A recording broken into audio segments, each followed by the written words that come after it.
Well, Angel and I are out again for a nice little walk in the winter woods. And yeah, I hope you don't mind me doing this teaching stuff. I kind of miss doing it, so I'm just doing it.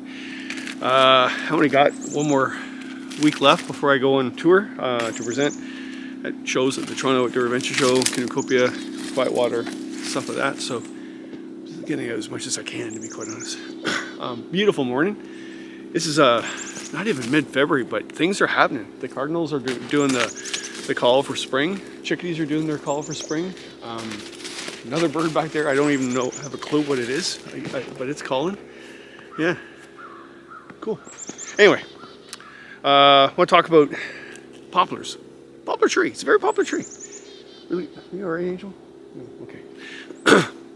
So, kind of neat. If you're looking at what's the oldest tree in the woods, and you know, people would say, well, the old growth pine and stuff like that.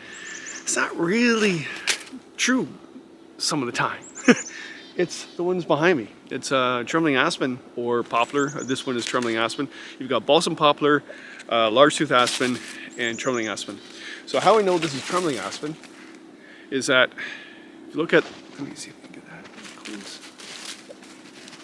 If you look at the bud of this poplar, it's oppressed, meaning it's hugging the twig.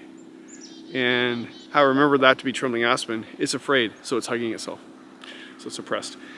Kind of cool. It's a weed tree, just like birch. A weed tree meaning it grows, maybe lasts 30 years, not even, and then it falls and then turns into soil for other trees more dominant, like the pine and spruces of that, or oak, whatever, to take in the soil.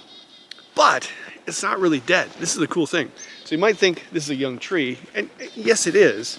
This itself is. But the root system stays. So even if you cut this down or it falls down, the root system itself stays for like thousands of years. So in theory, even though these weed trees are weed trees, they actually are alive underneath for a long, long time. Like I'm talking decades. So it's kind of cool. You also kind of neat about Trembling Aspen, see the chalk on it, white chalk on it, makes a really good sunscreen, which actually I need this morning, or use sunscreen, but it makes a really good sunscreen.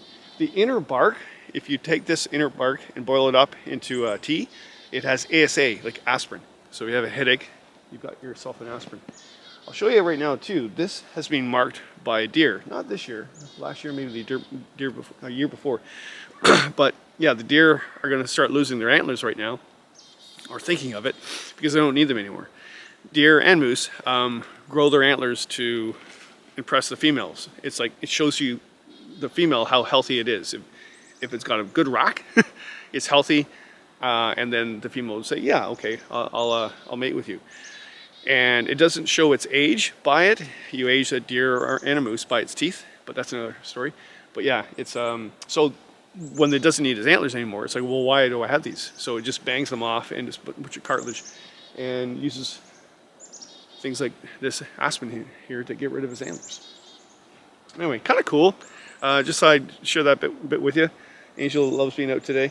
So yeah, Trembling Aspen, buds are pressed, hugging itself. If you want to know what balsam poplar, they have elongated buds that look like a lanceolate, and they're gooey, gummy, and they taste terrible.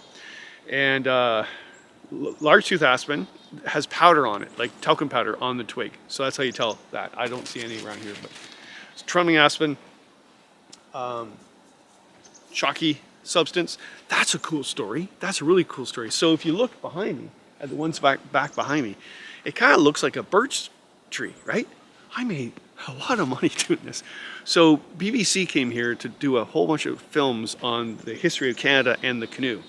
And the opening of the film, it was a massive film production, was a grove of birch trees. And they're talking about how the birch created the birch bark canoe and how Canada became the birch bark. You can tell I'm at the airport. I go here near the airport because there's lots of birds of prey and planes.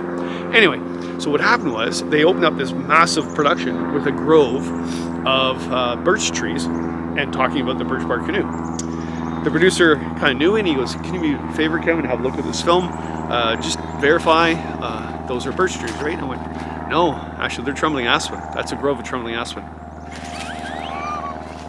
It was a massive film about the birch bark canoe, about how the birch bark canoe created Canada by the birch tree, and they're showing aspen.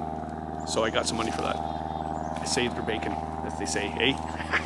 Anyway, all right, Trembling Aspen, more going underneath the ground than you think. Yeah, weed tree falls down, creates soil, but underneath they keep growing.